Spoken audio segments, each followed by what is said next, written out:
It's an honor to receive the Business Luminary Award from the Times of Canada. Throughout my career journey, I've worked hard to challenge barriers in the workplace, to open doors for other women entering business and tech, and have cleared the path as a leader in the global business and technology sector.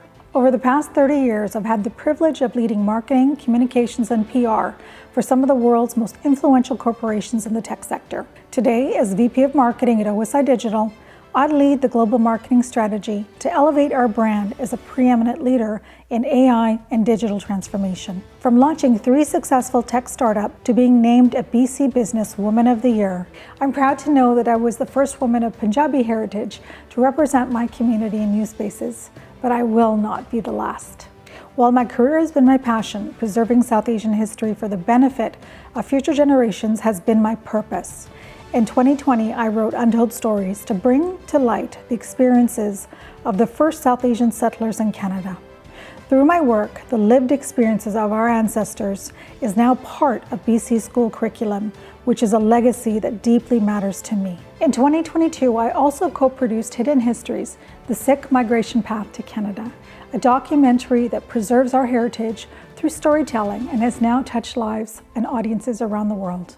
All of this work is about ensuring that our youth understand the challenges of our past and realize their part in contributing to a brighter future as proud Canadians of South Asian heritage. I've always believed that empowered women have a duty to empower others. That's why mentoring young women and young men matters so much to me.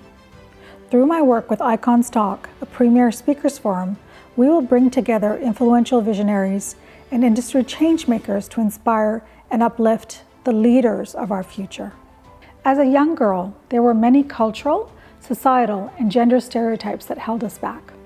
The times have changed though, and I do hope that today, when a young girl sees me on that cover or hears me speaking in the media or winning an award like this, that they see this as the norm. If they can see it, then they can be it too. I truly hope that my work inspires girls to pursue ambitious careers and use their voices to demand equality everywhere and to not see any limitations to what they can achieve too. I'm so grateful to the Times of Canada for this meaningful recognition, and to my parents, my husband Darsh, and our sons Navin and Davin, who support and inspire my greatest life's work. Thank you, everyone.